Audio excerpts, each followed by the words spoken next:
Welcome to the Penguin Podcast, brought to you by Penguin Facilities Management. Andrew, welcome to the Penguin Podcast. It's great to have you on. So, just for those who don't know, do you want to just introduce yourself and tell us who you are, what you've done? Firstly, thanks for having me on. Amazing setup. I absolutely love the logo on the wall as well, by the way. That is very cool. For many aspiring entrepreneurs, the moment they get an office with a logo on the wall is when they know they've made it around that. I'm Andrew, founder of Pareto Facilities Management, and I am also the chair of the IWFM.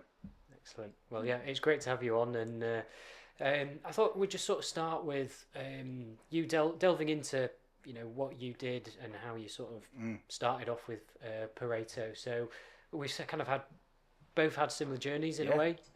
So just tell us a bit about where that started for you. So I went to university studying business management because I knew one day I wanted to run my own business.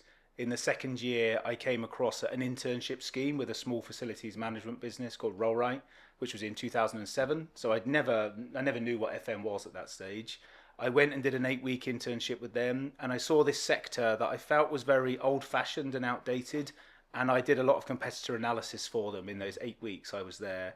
But I loved it. I could see there's a land of opportunity in FM. Finished that, went and did my degree, got my first in business, and then I came back in and they offered me a full-time job afterwards. So I started as a graduate really within Rollright, which was a £6 million business. We grew that business to about 12 million over 4 years. And I was working incredibly hard. I joined on an absolutely bottom of the rank salary, and I was working 100 hours a week for them, completely taking advantage of graduates like we do. And I got to about 24, so 4 years in, and I was ops director, and I had 250 staff that I was looking after. And then Rollright was really successful, and we got bought out by Bilfinger, a big German organisation. And overnight, I went from this £12 million business to £8 billion business in one go. And I did 2 years as a director within Bilfinger, and I struggled. Bilfinger, great company, but the sort of mentality of big corporate life wasn't for me. Yep. I'd gone from being the king of this small organisation, which you know the benefits of that, to working in this massive multinational that was really process driven, and that just wasn't for me. So when I was 26, 27, I woke up one day and decided I don't want to do this anymore, and I handed in 3 months' notice, and I literally started Pareto from my bedroom, with a laptop and a plan, but no money, no backers, no partners, no clients, literally nothing, just me and a laptop and an idea of how we were going to grow this really modern business in facilities management.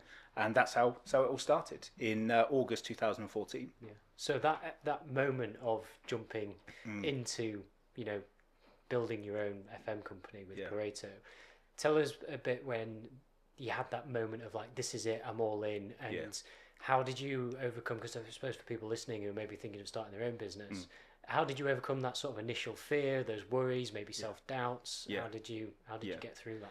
There's a whole podcast on managing self-doubt as an entrepreneur, and that is a real challenge. I think for me, I had this nagging feeling that I didn't want to wake up in my 40s one day and gone, oh dear, I should have started a business 15 years ago, and I just felt like I'd missed out. So I had this nagging doubt. And also for anyone in their 20s, it's a great time to test and explore and get things wrong and lose everything and start all over again. We were very fortunate that the journey we went on was a success, but deep down I knew that the worst case scenario was I lost my house, I lost my money, I lost my marriage, and I'd just go back and start again. And I was willing to put that on the line. And I think many people who do go and start businesses, it's really important that you understand what is it that you're potentially putting at risk to try and achieve that goal. In terms of the self-doubt, like many entrepreneurs, I'm an upstart, I do it my way, I just listen to the internal voice that's happening in here, and I didn't really ever focus on what other people were telling me. Now look, I had lots of negativity, there's lots of people saying it's not going to work, or this is not the right time to start a business, or you're not delivering the right services, or the sector's too big. There's all those things that people say. But generally you understand that it's people's insecurities that they're trying to push onto you around why they're raising those challenges. So for any budding entrepreneurs out there who are going to walk out of a job and try and start their own business, you need a really strong internal monologue where you understand why you're doing it, what the risk is, and maybe what you're going to achieve in the future by being able to go on this amazing journey. So I didn't struggle with doubt too much. And we went on this like bonkers journey over a 10-year period where I literally didn't have time to stop and think about how difficult it was going to be or what was at risk. and we just were like, go, go, go. And really, yeah, that's how it started. Excellent. So in terms of you emerging then as what we would probably describe as a young leader within that, we've sort of both been lucky enough to be engaged in the PFM awards process of the Young Leader of the Year. Yeah. What did that mean to you? Because obviously you were a winner of that award. What did that mean to you, winning it? It's actually a really good question. And awards for me, I was never very good at celebrating success. So that was we always were growing so quickly, and there was always the next opportunity that you were aiming for.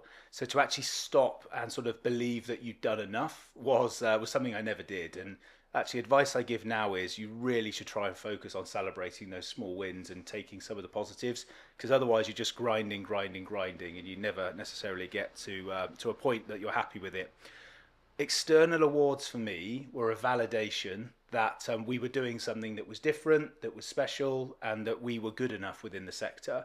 So the PFM Awards and the Young Leader of the Year Award was particularly special for me because I was the youngest ever winner that they'd had. You probably took that title when you took over.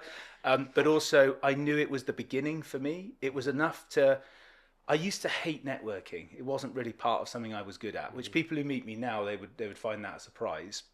I used to go to networking events and stand in the corner with my BlackBerry on my own and play Brick Breaker or whatever it was on the Blackberries back in the day. But when I'd won the award, I could walk into a room and some people had heard of me then within there, and they would come over and go, "Oh, congratulations, you won the award." And it gave me such a confidence that I wasn't having to do icebreaker stuff myself, that there was already, the ice was broken. And that was, I found, really powerful, and that really helped my confidence grow. The other thing was, from a service provider perspective, to be able to tell customers you're an award-winning business or you're an award-winning individual is something that really makes you unique compared to others, and actually it can get you through the door and create opportunities that wouldn't be there otherwise. And I was very lucky. We've gone on to win 40 odd awards now individually and as Pareto, which included Leader of the Year for PFM last year, and then also Outstanding Contribution on the IWFM Awards. So for me, they are the things that I just love the most in terms of taking a stop for a second and just going, yes, we are good enough, we were good enough, and some of that external validation. But it just gave me confidence. And then I also then went to judge that award on Young Managers Forum. Yeah. I judged that award for about 6 or 7 years afterwards. And I got to a point where I'd met like the 100 best young people in the sector. And it will be no surprise, as Pareto grew, I hired some of those people, I sold to some of those people, and they became friends as we went through that process. So yeah, nothing but positivity about doing those awards early on. Yeah, and it is a fantastic award process to be part of, isn't it? Yeah. But looking, and obviously you said that now you've sort of judged it for 7 years, since obviously winning. How have you noticed any differences in how maybe leadership styles have changed? You know, maybe things and methods of leading that are now at the forefront compared to when you were in that award process? Have you noticed any sort of differences? Yeah, that's a really good question. Definitely, because I won in 2010, so where are we now? Nearly 15 years later. I think specifically with men, like well-being and helping others and emotional intelligence and professional vulnerability have come up the ranks so much than compared to that time, let alone compared to 15 years before that. You know, the sector's been on a real journey for the last 40 years or so. So I was at the Emerging Workplace Leaders event only last week, seeing the 3 finalists this year. And you can see there's way more emotion and there's way more vulnerability, and it's not all about just, oh, I sold this much to this customer or I have this many staff. It was about how they implemented well-being, how they made people feel, and there was just much more of a humanistic element to it. And I remember going through the process myself. I was always focused on trying to get across my professional achievements, but now it was almost as much about being a great person and actually what you've done for society and the client and your team, as opposed to just the financial success that you'd received. And I think, as I say, with men in particular, men's mental health and men's well-being has just come up the ranks so much in the last 10 years or so that we're actually seeing that as a strength now, which I don't think it necessarily was, say, 15, 20 years ago. Absolutely. And it's a welcome change for me, and it needs to continue to drive in that area. So now, obviously, 2025, what to you does leadership mean? What does leadership look like to you within a business? It's really nice, and my friend's going to love it. He just asked me yesterday, a friend of mine, what does leadership mean? He's a chef in Sweden, by the way, so he was sort of asking from that context. A leader for me is someone that creates the environment that those underneath them can thrive and eventually take their job. It's about this old idea of making yourself redundant by employing a great team. I think previously leadership was about keeping people in a box so that they couldn't ever really grow out of it or come and take your role, and it was all about self-preservation. But for me now, leadership is hire a great team, treat them incredibly well, and one day they'll do what you are doing now, but you need to be getting ready for how you take your next step up. And really, if we're selfish as leaders, if we can build great teams that are going to do a great job and do our job eventually, it either makes us redundant, which is one thing, or it means we can take the next step up, and that team rises that comes with it. So again, I think going back, that professional vulnerability in leadership is something that I definitely employed. I was never a leader, and we had 500 staff in the end, towards the end of when I exited Pareto. I would never go in and pretend everything was great or have my bravado out there and go, oh, look at how amazing this has been. If I was having a bad day, I'd tell people I was having a bad day. And there are many reasons that we have it. And, you know, and you'll appreciate this, but when you are on top of an organization that's growing, if there's a problem, you're the one people look to fix that problem. And there's a great burden that comes with entrepreneurship that the buck stops with you, and that's it. No one else, everyone else can have an input, but you're the one that will make the decision. And that can be a burden that is much easier if you can share it with people, and that you're not trying to push people away so that only you make the decision. And if you have a great team, and in Pareto, we grew it to have a great 15 or so senior team members that were all sweet equity holders within Pareto, and they came on that journey with us, and they just went on this amazing growth curve. But similarly, if I called them on a Saturday at 10 o'clock at night, they may have been a bit drunk, but I say, hey, this is what we need to do. And there was an expectation as an entrepreneur that I would give a lot, but I would also expect a lot as well. And that's not for everybody, but it worked for us. No. But I think as well as that entrepreneur, what you're sort of instilling in the people who are around you is they're buying into your vision as well, aren't they? And if you can create a culture and environment that people buy into what you're trying to achieve as a whole, you could just get so much more, you know, performance out of them. They, as you say, they thrive in an environment that you sort of created, and that is important. Well, absolutely. And the thing is, with entrepreneurship, you have to be consistent. As entrepreneurs, it's easy not to be, because we see something shiny over there and we're going to run off and do that, or we see something else over there. It's easy to see the latest AI technology or whatever and go, right, I'm now going to run down that at 1,000 miles an hour. But I think culture is about consistency. And for Pareto, it was specifically about ESG. So really, every decision that we wanted to make had an ESG focus to it.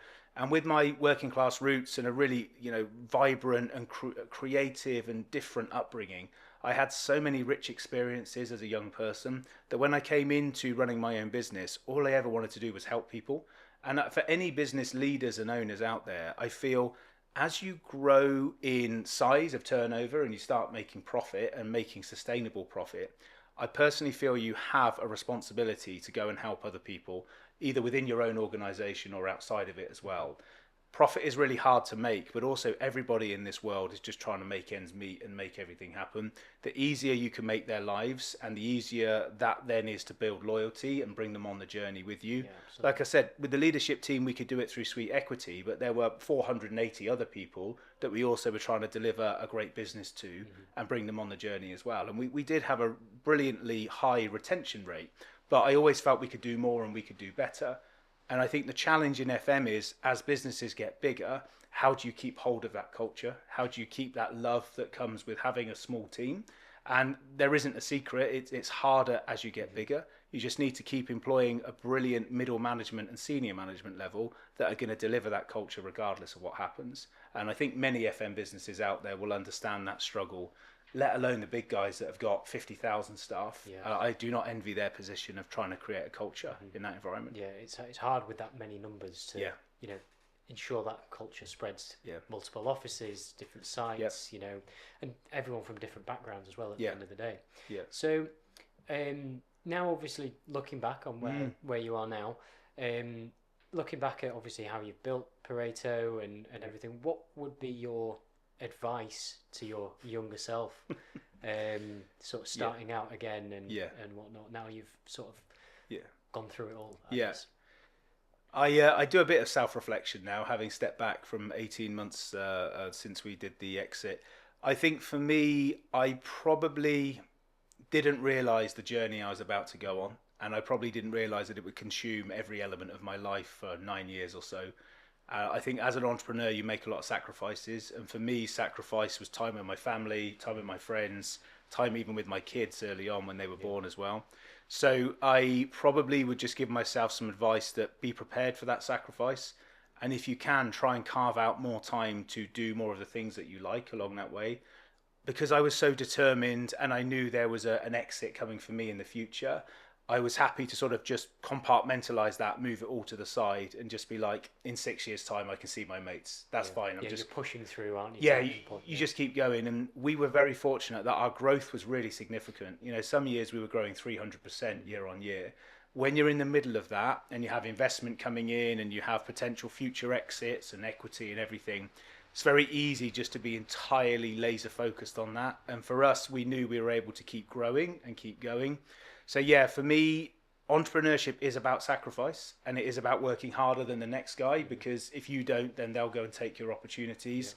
But it's also about understanding that you may be in this for 20 years. You know, I was fortunate that I did a 9 to 10 year scenario myself, which was probably just long enough for me that if I'd have had to keep going much longer, burnout would have been a real thing. But you know, when you're sleeping 4 or 5 hours a night and you're really running on caffeine and nothing else, it can be a bit of a challenge. So yeah, be prepared, get ready, understand what it is that you're putting on the line and why in your soul you are doing it, and sort of have an idea about what success looks like at the end. Because let's not take for granted, success for all of us is different.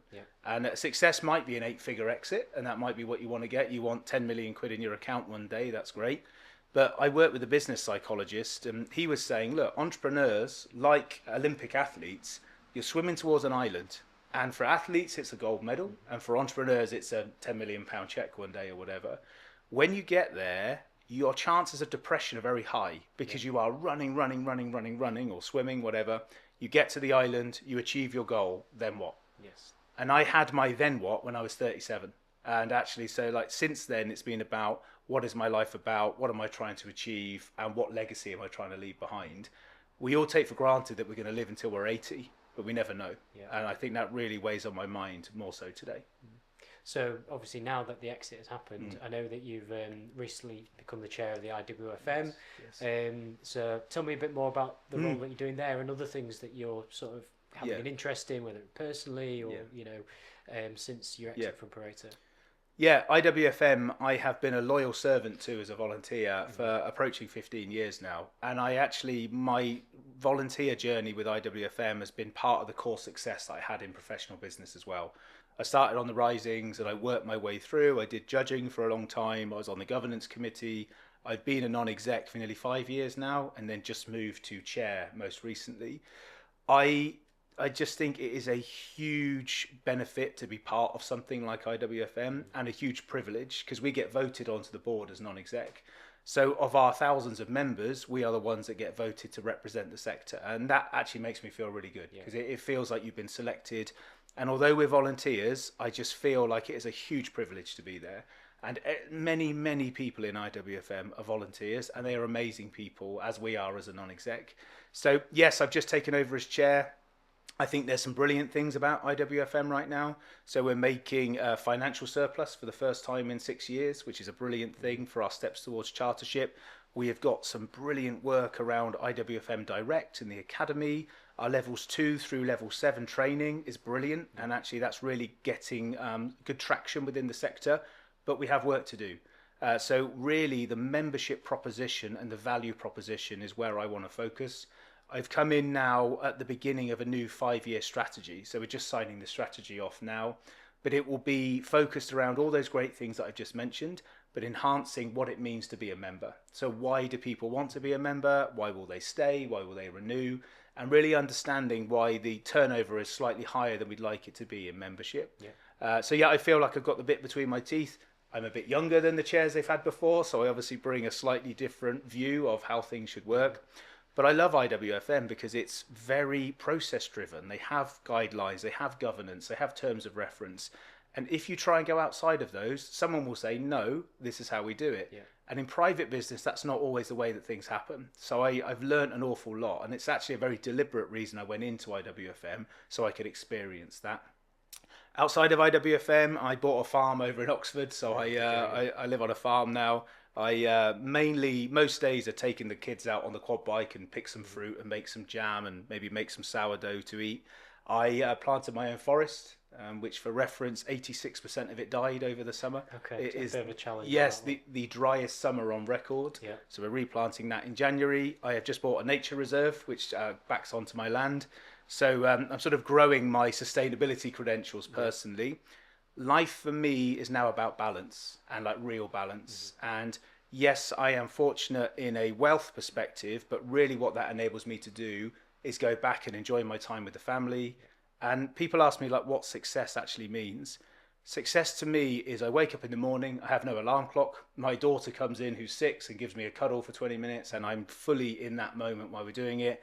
And then I get up with the kids and we have breakfast and I take them to school. And I have not thought about the stresses of work once. Yeah. That's what success means to me. And although I needed wealth to get me to that point, you don't need wealth to get to that point. You just have to sometimes get out of your own way and change your mindset and mentality to make that possible. So I am really enjoying the richness of that right now. But look, I'm still non-exec for Pareto. Pareto is going on a great journey. We've grown another 20 million in the last year or so. So some brilliant forward planning with them. We are interested in more mergers and acquisition work. There's some great work around sustainability. So I'm really excited about what Pareto is still doing. So between picking berries and making jam, working as the chair of IWFM and supporting Pareto as a non-exec, still plenty for me to do. Yeah. But it just means that my day-to-day decision making is back in my control. And there is something incredibly freeing about that as a 39-year-old that's trying to work it all out. Yeah, sounds amazing. It's definitely one of those dreams that I share. Buying a farm, your own land, and just enjoying it in time with family. So, but within there, you touched in on mindset. Now, obviously, everyone talks about mindset can be such a powerful driver behind success. For you, what did your mindset look at, which sort of enabled the success of Pareto for yourself? Yeah, sheer bloody hard work is all my mindset was. It was always just about. I felt I was a competent individual. I still do now. I felt that I could outwork the person next to me, and I felt that probably I could be smarter about how I was doing things. And also, I think university was a big catalyst for me, because when I went to Essex to study business, the main thing they taught us was be critical of everything. So if you read a textbook and it says X, Y, Z, tell me why they're wrong. And that was the approach to it. So every action I tried to approach was, how are we going to do this better? And I think for Pareto early doors, and you know what I mean, but it sounds so simple. I came to the sector when the big boys were the ones that were running everything on 3 or 4% EBITDA, and not particularly sexy industry to be in. But mainly, if they went to a customer, they would say, here's our concept evolution system. If you want to come and work with us, customer, you need to do it our way. Because we're so big that our processes are all based around this one system that we've got. I just turned it round. I just said, hey, what do you actually want? Let us build something for you. And famously, Pareto went on to have 11 different CAFAM systems in the end, because we're always trying to build something different. But you know, that adaptability, how do you want your invoicing to be done? How are staff treated on your site? What benefits do they want? How do you want your invoicing? There's just so many different things that that you can change around and do. So yeah, for me, my mindset was always innovative in terms of trying to change things around and be critical of things in a positive way, but to try and get the best outcome. And actually, and you guys are exactly the same, I was very consistently going up against contractors 300 times our size, if not more, and we were winning. And that is an incredibly powerful position to be in. But you have to be able to deliver, you have to have a great process and system behind it, and you have to then really focus on longevity of customers, because we all know in this sector, you can have contracts for 2 or 3 years, and they get tendered by procurement, and they go out again, and you can easily lose them on a couple of percent. So it's not about just winning them, it's about being amazing and retaining them at the same time. Yeah, I definitely do think retention, as you mentioned, it is a core factor to any success in the business going forward, because you put so much time, effort and resources into winning the clients.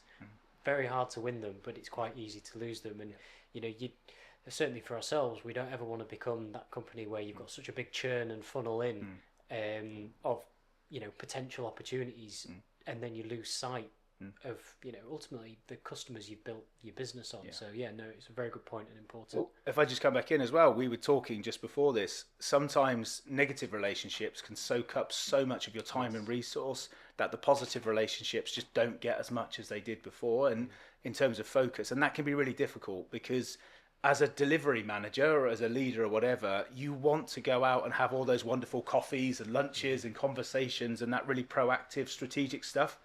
But so much time in FM is spent on trying to fight fires with people that can be very difficult.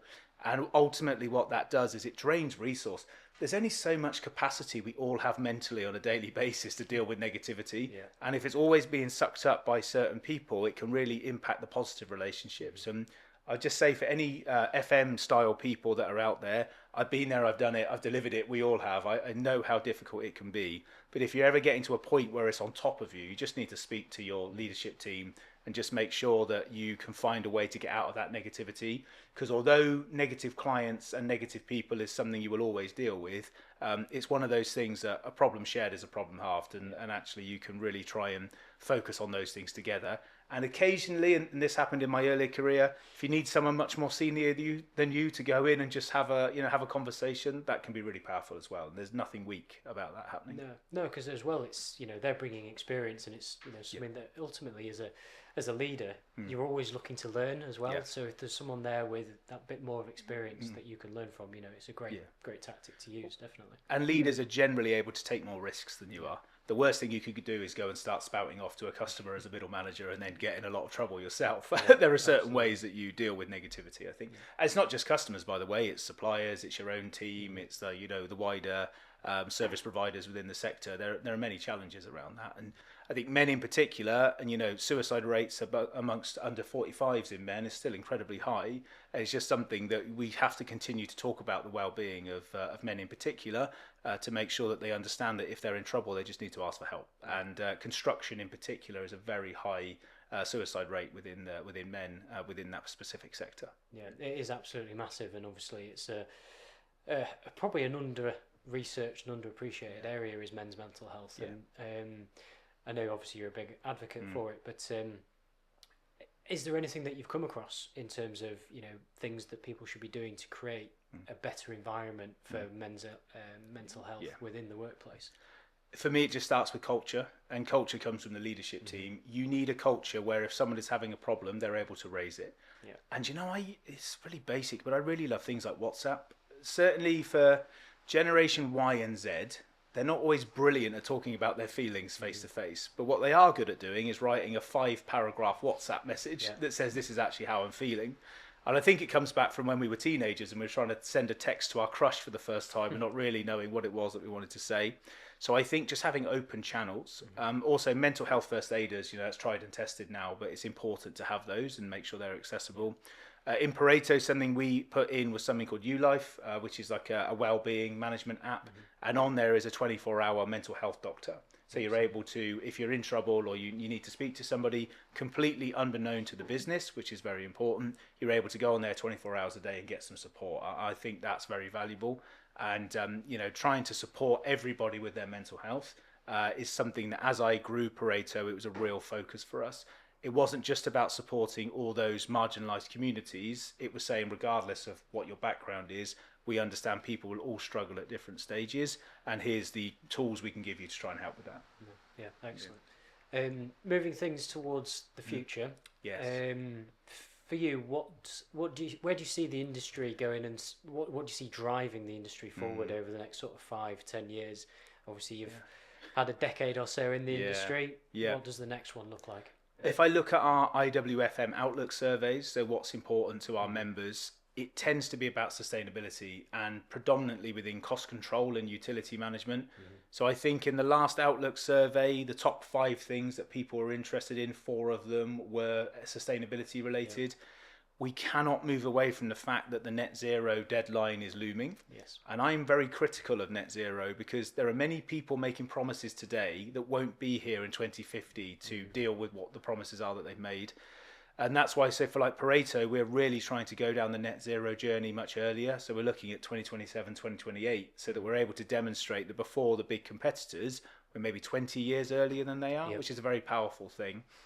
So sustainability has to really be the focus. And with net zero, I don't think we're going to get there as a country, but legislation will push us to get to certain areas. And if we're not focused on that now, 20 years is not a long time in business. It will certainly come round quite quickly. And that's what our members are telling us from an IWFM perspective. The other thing, as long as I've been in the sector, which is 15 odd years now, war on talent, not enough young people coming in, not enough skills for the future. That is what I've heard about for the last 15 years. It's no different to when I started to what it is today. And with things like Brexit and with things like COVID, it's really taken some people out of the sector that were brilliant for us before. Certainly the Eastern European engineering market was a really valuable part of the sector, which we've now lost. And I think is a deep loss for us. I just believe in growing your own. You know, like the apprenticeship levy, there is millions, if not billions, wasted every year by big organisations who are not growing apprentices. And if you want to train people to be a certain way in terms of customer service, or you need welders or electricians or mechanical guys, whatever, you can grow it now. And actually, you can go. What I used to do was take on level 3 apprentices. So they'd already done their health and safety. They're maybe 18 by that stage. A 2-year course that they did at college, by the time they were 20, they're ready to be on the tools. Yeah, you know, they were fully qualified. They're good to go. And I'm never saying exploit people financially, but a apprentice is a lot cheaper than a seasoned electrician who, as there's less and less of them now, the salaries are going up really quite significantly.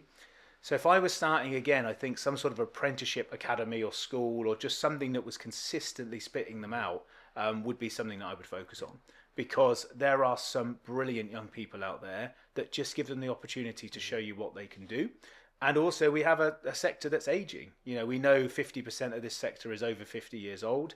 We know that the sector is getting older. And no slight on people who are older, but some younger person who is really coming in to try and make an impression because they've got 50 years of work ahead of them is a great option, you know, as someone who's actually going to come and try and change the world and hopefully do something like we've been doing in terms of creating these great organizations. I also think you can create great entrepreneurs at that early stage as well, because if you can give them some structure and give them the technical skill set that they need, but also try and teach them about money and sales and commercials, I think you can just do some like brilliant things for people early on. And leaders like yourself who are exemplars in showing young people what they can achieve, that's how you can capture people's attention. Yes. And maybe they're the ones that will change the world. And I think, you know, further to that with apprenticeship schemes, it also gives young people, you know, an alternative route as well from where they go. Certainly feel from my, you know, education, sixth form, then undergraduate, university and a master's degree, you know, it was very much that's the route for you during my educational time. And, you know, I ended up doing a sports science degree, then a master's in strength and conditioning. Yes. But at the end of the day, I cut my cloth cleaning windows, which then led me down the route of starting Penguin. Yeah. So, you know, I think it's important for younger people to be aware that there are alternatives to universities. And I do think we probably, as a society, it's university or you're not a success. Yeah. And I don't believe university is for everyone. I don't believe it's needed for some things either as well. And getting an apprenticeship and getting a skill, you know, like plumbing, gas, electrics, it's so worthwhile, especially for those people who are hands-on and, you know, more engineer mechanically minded as individuals. So I mean, I completely agree. And the UK government is talking about it's going to need loads more engineers for the future, because I think that either the nuclear programme or whatever we're going to be doing within the UK, there is going to be a lot more needed. And actually, my daughter, who's 6, I'd love for her to go and be a welder. Yeah. You know, because imagine how much on the job is invaluable. Absolutely, getting that experience there. And just imagine how valuable that will be. Certainly, as a woman in the engineering space, it's. I think it could be a great career, but it's not for me as a pushy father to decide what they're going to do. Certainly not at this early stage. But yeah, I just completely agree. I think the cost of university now. So what, 50 odd grand to go and do a 3-year course? More, it's just insane. And it's a generation built on debt, and some point that will catch up with everybody. Well, and they just will never pay it off. I mean, my wife, so she had about 15 grand of debt as I did when we came out. She's still paying it off now. Yeah. And I think that's the reality for a lot of people. And because you only pay it off after you start earning 25 grand, right? So there's a whole risk that comes with that for the future debt. But I think the government is just keen to try and get as many people through university. Yeah, it looks good on paper, doesn't it? It does. Yeah. But I'd agree with you. It's not only, you should only go to uni if you think you're going to be able to get a better job as a result. I look at people like Ella Gladwin. So Ella is doing a modern apprenticeship or graduate apprenticeship where she is simultaneously studying and she's working at the same time with thematic. And it is such a great idea because for 4 years she's learning work and she's learning the technical skill set of it, and she's doing a degree at the same time. So I think actually in Germany, from what I understand, that's a pretty standard route for people who are 18. I think we could learn an awful lot from that. And actually, when we look to our friends in Europe, they're doing things a lot better than we do in certain areas. Yeah, absolutely agree with that, definitely. So sort of final element of this question I wanted to ask you, what now you've exited Pareto and obviously you're doing all these other great things with IWFM and stuff, what for you though is your most favourite part, favourite hobby, favourite thing to do? What are you getting the most enjoyment out of now, or favourite toy even? You mentioned quad bikes. I'm very fortunate. My life is full of joy in many ways. In the middle of Pareto, I really got into skydiving. That was a big thing, and I often part of it was stress management, because for the 60 seconds that you're falling out of a plane without the parachute open, you don't know whether you're going to live or die, and that's quite an exhilarating feeling. I ended up doing 10 of them and we did 100 in Pareto in total. I think for me, my favourite thing now is I get to have conversations like this. I have been able to decompress over the last 18 months and just realise what's important to me personally. Apart from promoting Pareto and IWFM, I have nothing to sell. I'm not here to try and gain anything other than just having chats with great people and trying to inspire the next generation of either entrepreneurs or workplace professionals. I don't really mind which. I just think that I truly believe it doesn't matter what your background is, and it doesn't matter where you've come from, what you've done before. I think you can come into facilities management in particular and have an amazing career. And I love your story that you went and studied sports, and you ended up being a window cleaner. And everyone's like, that's not successful being a window cleaner. But look at the business you've built off the back of that. It's incredibly special. And I'm sure you'd say there was no specific entrepreneurial training. There was nothing about it. It's just... I can tell you my mum was shocked when I told her I was... going to forego the university study and clean windows. But actually, it's such a good origin story around what it takes to begin with, and then what you've built up from that point. And I think we need more people like that who are going to come and keep trying to change the game and keep us on our toes. Who's biting on our heels, doing it better than we were. And I think that's why I'm so delighted for you in terms of the way that Penguin has grown and the work that you've been doing. So for me, I'm just enjoying the time chatting to people and just regaining myself again and just understanding what life means about to me. Like I say, I'm 39 now. I hope to have some more years to live. Absolutely. And I've been fortunate to achieve all my personal goals now. And now it's just about what's next but being in the moment. And it's easy to say, but I think really hard to do. And I just get so much joy from just being there and being part of it. And having a cup of tea with my mum is like one of the highlights of the week now. Nice. And I find that incredibly powerful. Yeah. So that's me. Excellent. Well, Andrew, thank you so much for coming on the Penguin podcast. It's been great chatting with you. Thank you so much. Thank you.